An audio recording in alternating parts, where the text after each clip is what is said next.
기움까지 연결되어 있는 이 지역 교통의 요지로 아시아에서 유럽으로 들어가는 관문이었다. 지도에 보면 에그나티아 가도가 밑에 있죠. 거의 일직선에 가깝게 쭉 이렇게 되어 있어요. 아, 이게 에그나티아 가도구나. 예. 모든 길은 로마로 통한다고 했잖아요. 로마에 갈 수 있는 그 길이라고 생각하시면 됩니다. 넘어가서 72페이지. 빌립보는 주전 42년 빌립보 전투 승리를 계기로 황제의 자리에 오르게 된 아우구스투스도에 의해 로마의 식민지로 승격된 이후 황제가 파견한 집정관이 직접 통치하는 일종의 황제 직할 도시였다. 이게 황제가 직접 통치하는 도시인 거예요. 분봉왕을 두는 데가 있죠. 이스라엘 같이 그런 데가 있고 황제가 직접 통치하는 데가 있어 그런 거예요. 참고로 황제의 도시는 자동적으로 로마 시민이 되는 특혜를 누렸으며 로마에 한 번도 가본 적이 없는 사람들이었지만 로마 시민이 누리는 모든 권리와 특권을 누릴 수 있었다. 또한 로마법을 본뜬 자신들의 헌법을 가지고 있었으며 로마법의 적용과 보호를 받았고 시민들은 로마법이 보장하는 모든 권리를 누렸으며 공물납부의 의무 또한 면제를 받았다. 상업과 함께 농업이 이 도시의 주요 산업이었으며 따라서 다산과 풍요의 여신 다이아나 숭배가 만연되어 있는 곳이기도 했는데 이 때문에 다른 헬라 도시들에 비해 여자들이 더욱 두드러진 활동을 했었을 것으로 추정된다. 한마디로 엄청난 특권을 누린 도시였다. 빌립보는 그런 도시였어요. 우상숭배는 다이아나 여신을 풍요의 다산 풍요의 여신 다이아나를 뭐라고 했죠. 저자는 바울이고요.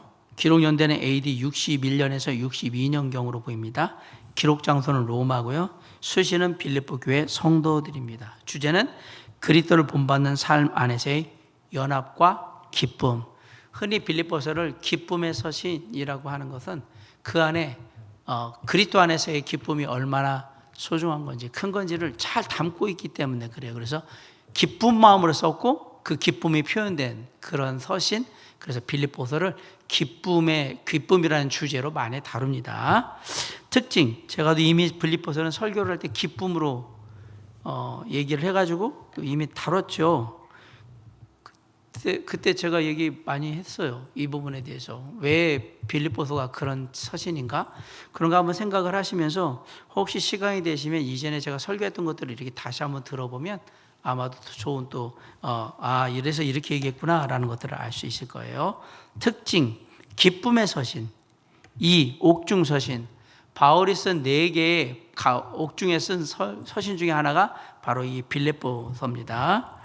에베소서, 골로새서, 빌립보서, 빌레몬서 이렇게 4개가 옥중에 쓴 서신인데 그 중에 하나가 바로 이 빌립보서입니다.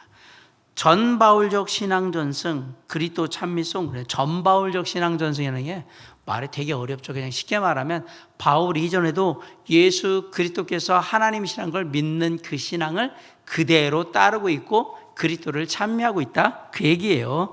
그러니까 바울 전에도 예수 그리스도를 찬양하는 그것을 그대로 하고 있다. 그럼 바울 때부터 예수 그리스도를 찬양하냐? 아니요. 그 전에도 그런 게 있었는데 그거는 사도 바울이 신학적으로 그리고 많은 이방 지역에 퍼뜨린 사람인 것이지 사도 바울이 예수 그리스도를 찬양하고 높인 첫 번째 사람이냐? 천만의 말 그거 아닙니다. 왜냐하면 제자들은 다 예수가 그리스도라고 믿고 있고 그리스도 예수를 찬양하고 예배하는 사람들이었기 때문에 다 그랬어요. 그러한 신앙을 사도 바울 이전에 있던 그런 신앙을 바울이 그대로 빌립보서에서도 드러내고 있다. 그래서 전바울적 신앙 전승 이렇게 쓴 거예요. 다 신학자들은 이렇게 어렵게 씀으로 인해서 자기의 가치를 드러내는 거예요. 쉬운 말을 어렵게 하는 거예요. 그래야 교수인 게 드러나는 거잖아요. 그죠? 근데 여러분한테는 전바울적 신앙 전승하면 이게 뭔 소리인가 이렇게 되는 거죠. 저는 설명을 드렸어요. 바울 이전에도 예수 그리스도는 하나님이시라는 생각들이 많이 퍼져 있는데 이걸 그대로 가져와서 바울 이전에 이 것들이 그대로 이후에도 전해지고 있다라는 얘기고요. 빌립보서 2장 6절로 11절을 이거의 근거로 삼는 거예요. 좀 이제 신학적인 얘기를 할게요. 이걸 3단계 기독론이라고 합니다. 뭐 적으실 분 적으셔도 돼요. 그리스도의 선제. 그러니까 예수 그리스도 하나님은 이미 계신 분이었다. 하나님이셨다. 그게 선제라는 얘기예요. 뭐 앞선자에 있을 제자 써서 앞에 계셨다 이 얘기고요. 비하. 두 번째는 그리스도의 비하예요. 자기를 낮추시는 거.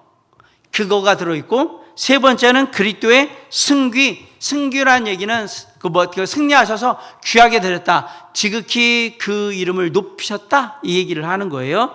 선제는 근본 하나님의 본체셨습니다. 그 얘기를 하려고 하는 거고요. 비하는 그러나 종의 형체를 가지사 이 땅에 오셨습니다. 라는 얘기를 하는 거고요. 승귀란 얘기는 그렇게 해서 하나님께서 그리스도를 지극히 높이셨다. 이 얘기를 하는 거예요.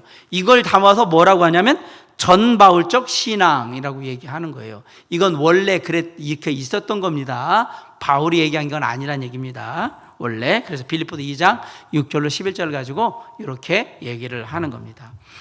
4. 바울의 개인적이고 내세적인 종말 사상이 등장합니다. 바울의 초기 서신과 달리 빌립보서 1장 21절로 24절에서는 개인적 내세적 부활 사상이 나온다. 빌립보서에서도 부활의 종말론적인 사상이 나옵니다. 그 다음 밑에 보면 바울의 종말 사상에 대한 이해.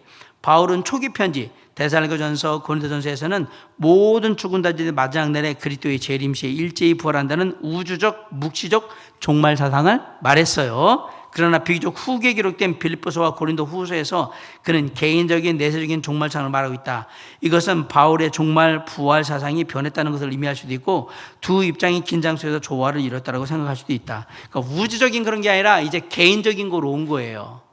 신앙이 보편적인 모습에서 이제 믿는 자로 개인적으로 이렇게 주체적으로 오고 있다라는 것은 변화가 일어났다라는 얘기를 하고 있는 거예요.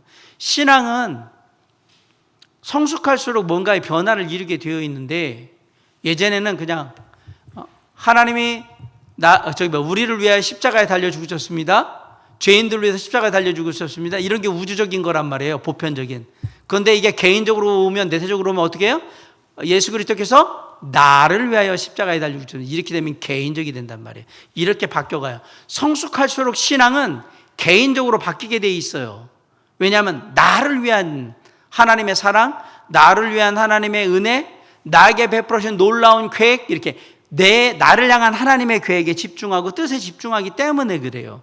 그런데 처음에 신앙생활을 할 때는 그냥 우리를 주님이 구원하시고 모든 믿는 자들을 자녀 삼으시고 이런 식으로 해요. 나를 자녀 삼으셨다 이렇게 바뀐단 말이에요. 그것은 관점이 바뀌는 거예요. 왜 그럴까? 신앙생활을 하면 할수록 나를 향한 그 크신 은혜와 사랑이 얼마나 대단한 것인지를 깨닫게 되면 자꾸 그렇게 바뀌게 되더라. 그래서 관점이 그렇게 바뀌는 것은 바로 성숙해가는 그러한 모습이라고 보시면 맞다라고 말씀을 드리는 겁니다. 바울의 종말 사상도 그런 부분에 있어서 우주적인 묵시적인 상황에서 이제 내세적인 개인적인 것으로 내가 주님 앞에 나아갈 때 부활의 때 이런 거예요. 내가라고 생각하는 거예요. 그렇게 해서 바뀌고 있다라는 얘기입니다. 73페이지 구조.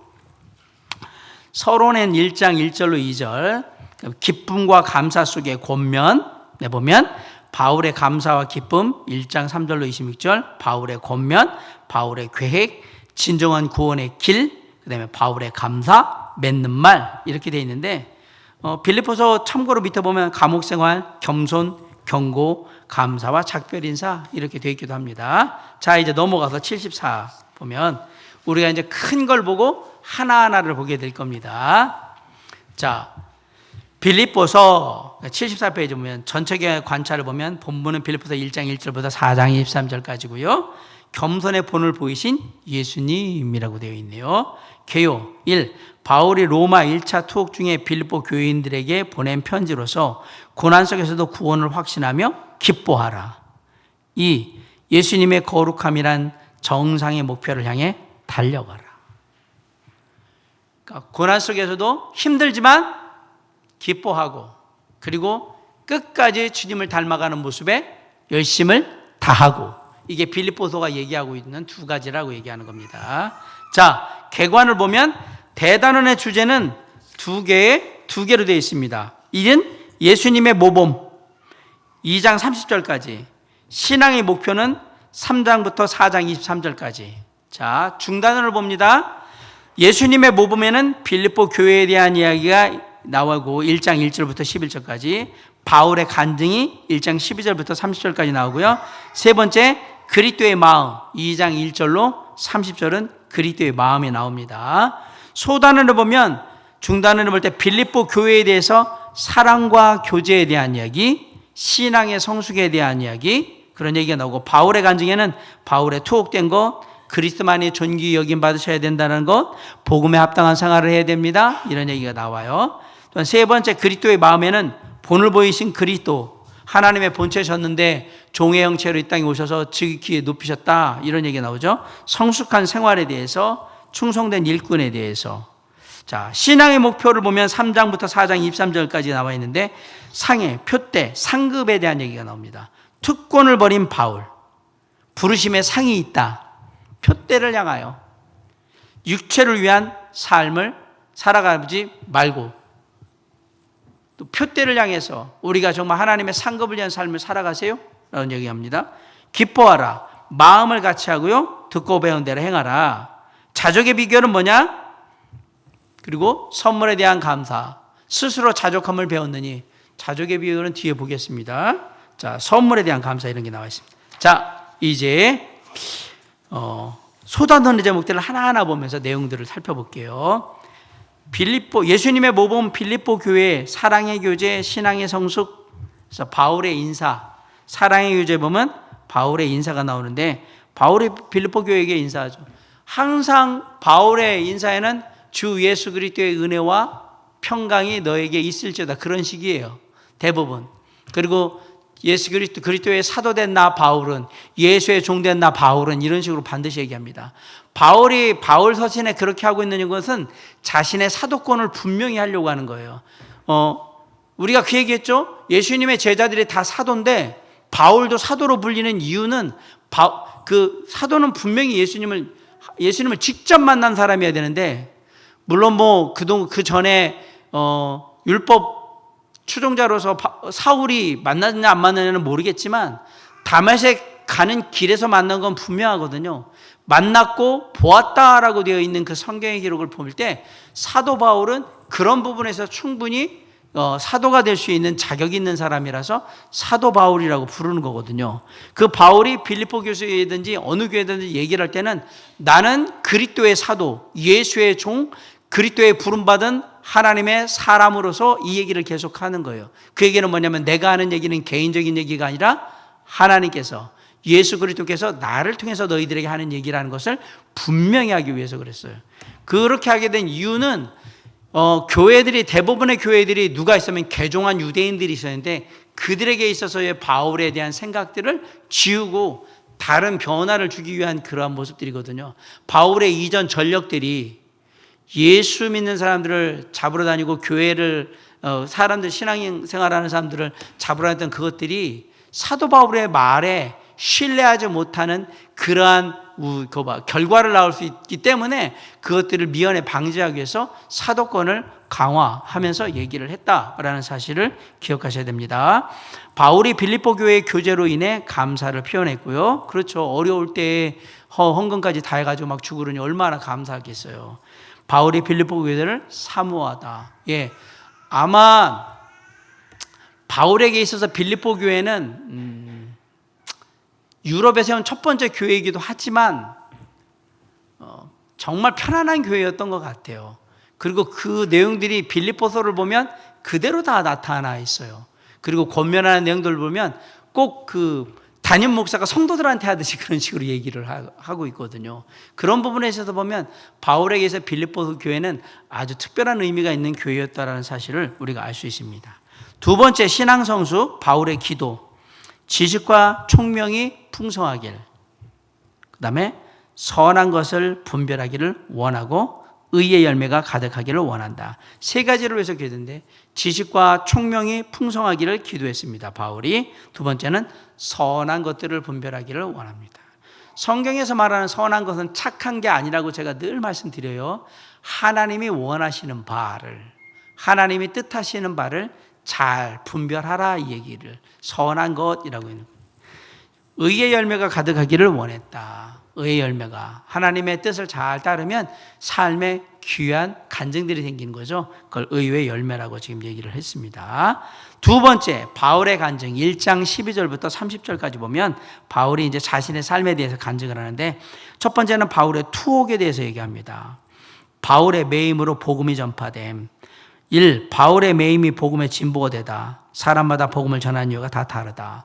나는 갇혀 있는데 사람들이 내가 갇혀 있으니까 또 내가 바울 대신에 가서 내가 바울보다 더 잘할 수 있어. 그러면서 막 전하는데, 바울은 무슨 생각하냐면, 내가 갇혀 있는 상태에서 내가 못하는 걸 누가 무슨 이유로 하든지 우리에게 전해지는 건 뭐다? 그리스도라. 그리스도니까 상관없다. 자기를 내세우든 뭘 하든 간에 그들이 전하는 게 그리스도이면 된다. 나는 어차피 그걸 못하고 있으니까. 내가 이러고 감옥에 갇혀 있는데 전자석들이 저렇게 하고 있는데, 그게 아니라 누가 하든 무슨 짓을 하든 예수 그리스도만 전할 수 있다면 나는 좋다고 생각하는 거거든요. 그들이 전하는 건 결국 그리스도니까. 그래서 어떤 사람은 자기 자랑을 위해서, 어떤 사람은 진짜 진실한 하나님의 은혜를 힘입고, 주님의 은혜를 힘입고 전하고, 뭐 어떤 사람은 뭐 교회가 시켜서 할 수도 있고, 어떤 사람은 뭐 여러 가지 이유가 있겠지만 다 다르지만 결국 전해지는 건 뭐다? 그리스도다. 나는 그걸 기뻐한다 라고 얘기하는 거예요. 자, 두 번째는 그리스도만 존귀히 여김받는다. 바울은 그리스도를 위해서 살기로 결정하다. 바울은 그리스도를 위해 살기로 결정하다. 바울이 사는 것이 빌립보 성도들에게 더 유익하다. 내가 죽는 것보다는 살아있는 게 너희들한테 유익하다. 근데 바울은 워낙에는 뭘 생각했냐면, 솔직히 말하면 개인적으로 생각할 때는 사는 것보다 뭐가 낫다? 죽는 게 낫다고 생각했던 사람이에요. 바울은. 나는 개인적으로는 일찍 죽고 싶어. 왜? 너무 빨리 가고 싶거든, 저기. 그런데 주님이 나한테 맡기신 일이 있어가지고 빨리 갈 수가 없다라는 걸 안단 말이에요. 그리고 내가 있는 게 너희들한테는 예수 그리스도께서 말씀하신 바, 하나님이 뜻하신 바가 뭔지를 좀 더 이해하기 쉽게 알려줄 수 있으니까 내가 있는 게 그나마 도움이 된다라고 생각하니까 내가 있지, 개인적으로 이런 일이 아니라면 나는 죽기를 원한다. 나는 빨리 가고 싶다. 주님 품에 빨리 가고 싶다라는 게 바울의 늘 생각이었어요. 이거 설교하면서 많은 분들이 물어봐요. 여러분도 빨리 죽기를 원하십니까? 그럼 이제 성도들의 얼굴이 흑빛으로 잿빛으로 변하기 시작해요. 목사님이 빨리 죽으라고 얘기하네? 그걸 떠나서 여러분의 삶 가운데 정말 주님의 나라를 향한 사모함이 있다면, 정말 가고 싶다면 어떤 마음일까, 이거 알고 싶다는 얘기죠. 내가 할 일이 없다면 가야죠. 그래서 우리가 얘기하잖아요. 우리의 죽음은 질병이나 사고라고 생각하지 마시고요. 내가 이 땅에서 할 일이 끝났기 때문에 그냥 가는 거예요. 그렇게 생각하면 하나님께서 이 땅에 내가 맡겨진 일들이 더 있다라면 더 남겨두시길 거고, 됐다 끝났다 그러면 뭐 거기에 맞춰서 어떤 일들을 통해서 그냥 불러가시겠죠. 물론 그 부분에는 인간적인 여러 가지 많은 아픔도 있고 이해하지 못할 일들도 있고 여러 가지겠지만, 결국 하나님을 믿는 자들이 이 땅을 떠난다는 얘기는 그게 다 됐다는 얘기예요. 어쨌든 간에 다 됐다는 얘기거든요. 그런 부분에 있어서는 우리는 그 계획을, 주님의 뜻과 계획을 알 수가 없어요. 내가 버팅긴다고 되는 문제가 아니란 말입니다. 결국 주어진 시간에 우리는 주님의 일에, 주님이 원하시는 바를 열심히 하다가 주님이 만약에 더 놔두시면 더 사는 거고요. 그냥 데려가시면 그냥 가는 거예요. 뭐 어쩔 수 없어요. 그것은 내가 어떻게 한다고 되는 문제는 아니기 때문에 그래요. 바울이 그 얘기하는 거예요. 정말 나는 간절히 주님께 가기를 사모한다. 그러나 내가 여기에 남아있는 것이 너희들에게 유익한 이유는 하나님, 예수 그리스도의 그 귀한 은혜의 그 능력, 사랑, 이거 내가 더 전해야 될, 그리고 또 알아야 될 이유가 있으니까, 그러니까 내가 더 있는 거다라고 얘기를 하는 겁니다. 자, 3. 복음에 합당한 생활. 바울이 복음에 합당하게 살 것을 당부하다. 복음에 합당하게 생활하라. 우리가 오해하지 말아야 될 한 가지예요. 복음이라고 했을 때 이거를 구원의 복음으로만 딸랑 얘기하면 안 됩니다. 바울이 얘기하는 복음은 지금 구원의 복음만을 얘기하는 게 아닙니다. 복음이란 말은 좁게 해석하면 내가 죄인이고 예수 그리스도께서 내 죄를 위해 십자가에 달려 죽으심으로 말미암아 성경대로 그 사실을 믿는 사람을 하나님의 자녀로 삼으신 것, 이거를 복음이라고 해요. 복음이라고. 내가 복음을 부끄러워하지 아니하노니라고 했을 때 그 대부분의 그 얘기들은 다 이런 얘기예요. 그런데 성경에 또 다른 복음에 대한 얘기를 합니다. 이 복음은 하나님의 말씀을 복음이라고 하는 거예요. 복된 소식이니까.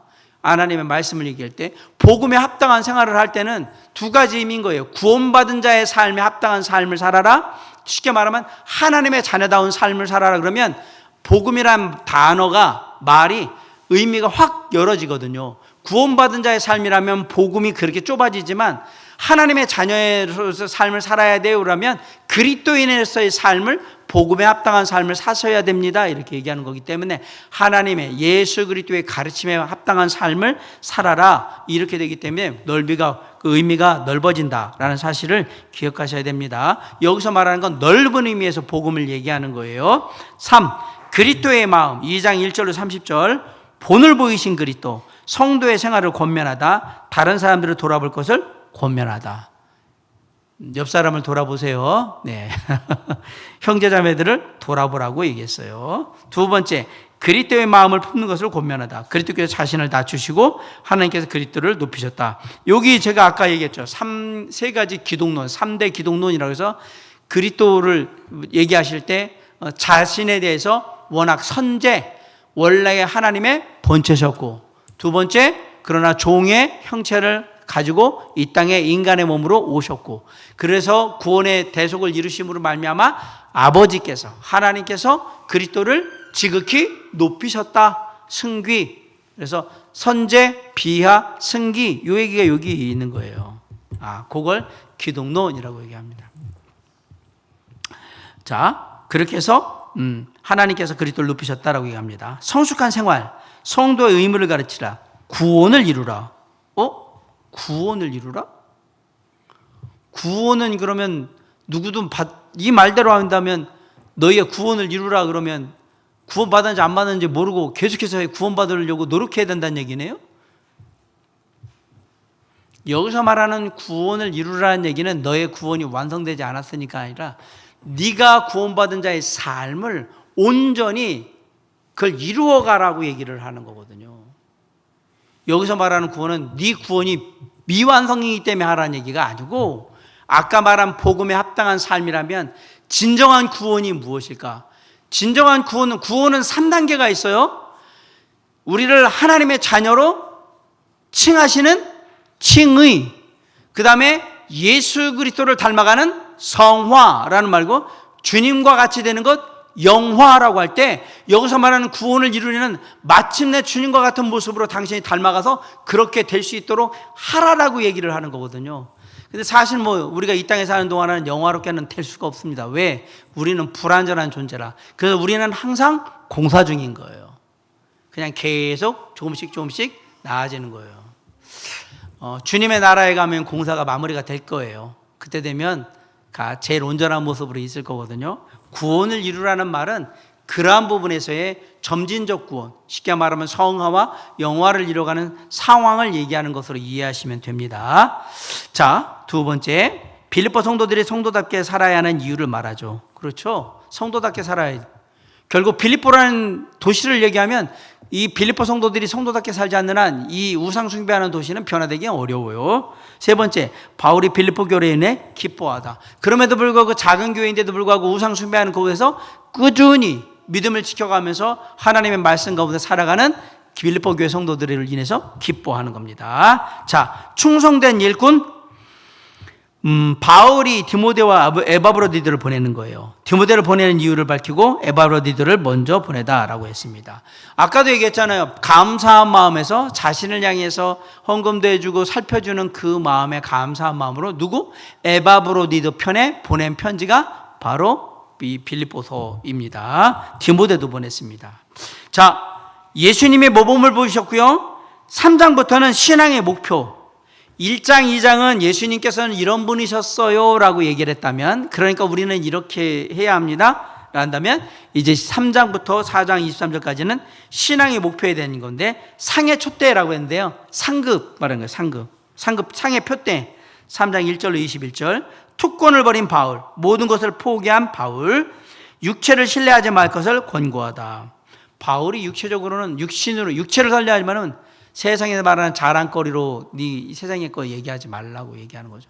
아시겠지만 바울은 율법으로는 되게 정통인 사람이고 그리고 좋은 가문 출신입니다. 바울이 자신의 육체를 자랑합니다.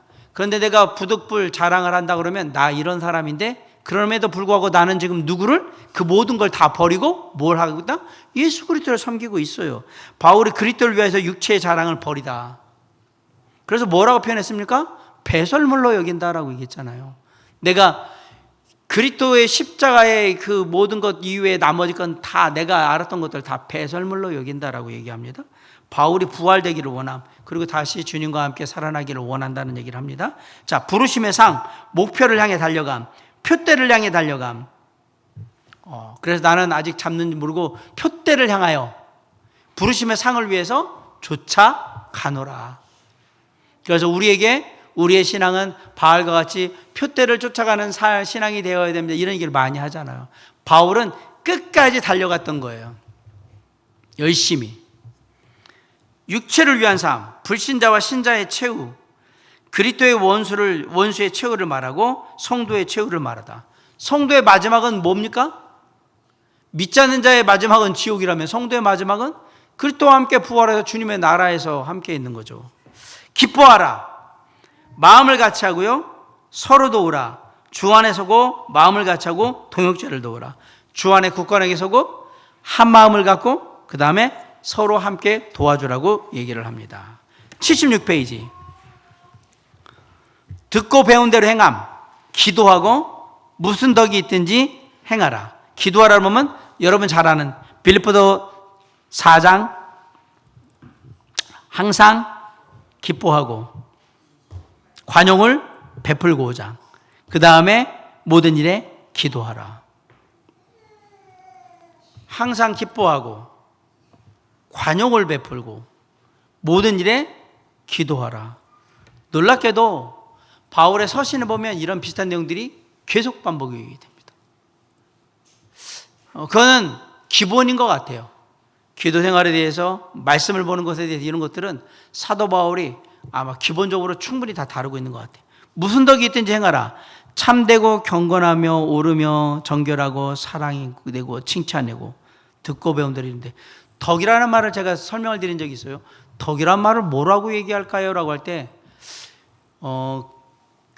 하나님의 성품에 관련된 모든 것들이 그냥 집약된 단어? 그렇게 표현할 수밖에 없을 겁니다. 그러니까 어떤 때는 이게 은혜로 표현되기도 하고, 어떤 때는 긍휼로 표현되기도 하고, 어떤 때는 이게 온유함으로 표현되기도 하고, 이런 식인 거예요. 그래서 덕이 있든지, 무슨 덕이 있든지라고 했을 때, 덕을 세우는 삶을 살으라고 할 땐 우리가 하나님의 자녀 그리스도인으로서 할 수 있는 모든 하나님의 성품을 다 보여줘라, 실천해라. 그게 덕을 끼치는 삶이라고 생각하시면 됩니다. 그래서 덕이란 말은 이거 가지고 논문 쓰시는 분도 많아요. 이 표현에 따라서 다 달라요. 다 다르고, 바울이 얘기하는 것은 그때그때 그 문장에 따라서 이걸 얘기하겠구나라고 생각하시면 그렇게 받아들이시면 됩니다. 여섯 번째, 자족의 비결. 4장 10절로 23절에 보면 자족의 비결, 자족하라. 자족하기를 배웠도다. 자족한다는 말이 스스로 만족한다는 얘기거든요. 바울이 얘기할 때 내가 부요함도 알고 가난에 처함도 알고 다 알아서 이제 뭐 했다? 자족함을 배웠다라고 얘기하거든요. 스스로 만족할 줄 알아야 주어진 것에 기뻐하고 감사할 수 있기 때문에 자족이라는 말을 썼고요. 그리고 여러분이 아는 빌립보서 4장 13절, 내게 능력 주신 자 안에서 내가 모든 것을 할 수 있느냐. 여기서 말하는 능력 주신 자 안에서 모든 것을 할 수 있다는 얘기는 환경을 극복하는 하나님의 능력에 대한 얘기를 한 겁니다. 자신은 지금 감옥에 갇혀 있지만 주님이 주시는 그 은혜 가운데 내가 이거 기꺼이 다 감당하고 이거로 문제 안 된다라고 얘기하는 거거든요. 그래서 그런 부분에 있어서는 환경을 극복하는 놀라운 능력에 대한 부분에 있어서는 아주 중요한 얘기를 하고 있는 거죠. 선물에 대한 감사. 빌립보 교회를 축복하는 바울, 내 괴로움에 함께 참여했다. 내 괴로움에 함께 참여했다. 바울이 왜 괴로울까요? 감옥에 갇혔는 게, 감옥에 갇혔다는 게 괴로울까요? 예, 괴로울 겁니다. 그런데 감옥에 갇혔다는 그 단순한 사실만으로 그 괴로운 게 아니라 바울은 자유롭게 예수 그리스도의 은혜의 복음을 전하러 다니지 못하는 상황이 된 게 괴로운 거예요. 감옥에 딸랑 갇혀 있는 게 괴로운 게 아니라, 혼자 있으면 뭘 못하겠어요. 말씀 읽고 그거 하면 편하죠. 근데 바울은 나가서 뭘 하고 싶은 거냐면 복음을 전하고 싶은데 잡혀 있는 거잖아요. 그런 상태에서 정말 그 괴로움을 알아주니 너무 고맙다 얘기고요. 쓸 것을 채우시리라. 너희 모든 쓸 것을 채우시리라. 너희도 참 어려운데 나한테 필요한 것들을 이렇게 공급해 주니 고맙다라는 얘기를 한 거고요. 마지막 인사, 서로의 인사, 서로를 권면하고 인사하고 그렇게 하라고 얘기를 한 겁니다. 자, 이게 빌립보서입니다. 빌립보서를 보면 제가 앞에서도 얘기했지만 담임 목사가 교회 성도들한테 얘기하듯이, 물론 다른 서신들에서도 그런 모습들을 많이 보이지만 특별히 그러한 어떤 따뜻함, 애정이 담겨 있는 그런 모습으로 빌립보 교회 성도들에게 얘기하고 있는 모습을 보면 바울에게는 나름 의미가 컸던 교회가 빌립보 교회인 것으로 보입니다. 그런데 바울이 뭐라고 얘기하냐면 나는 힘든 가운데 있지만 내가 기뻐한다. 그 기뻐하는 이유는 그래도 내가 이렇게 감옥에 갇혀 있는 상황에서도 복음은 계속해서 전해져 있고, 너희들은, 빌립보 교회 성도들은 하나님의 말씀을 따라서 꾸준히 열심히 최선을 다하고 있는 그런 모습 속을 보니까 내가 너무 기쁘다. 그러면서 그 기쁨을 표현한 거잖아요.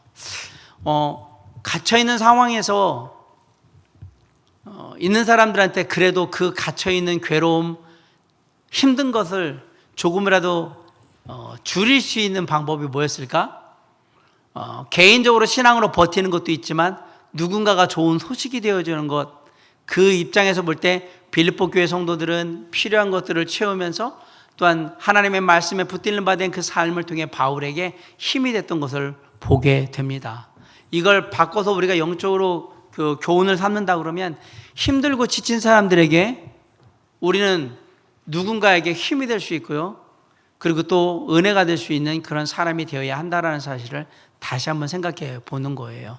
바울에게 빌립보 교회 성도들이 기쁨이 되고 힘이 됐던 것처럼 우리들도 주님 안에서 서로를 살피고 또한 믿음 안에서 굳건하게 서 있는 모습을 통해서 또 힘이 되고 위로가 되고 은혜가 될 수 있는 그런 귀한 믿음 안의 동역자로 함께 할 수 있기를 주님의 이름으로 간절히 축원합니다. 기도하시겠습니다.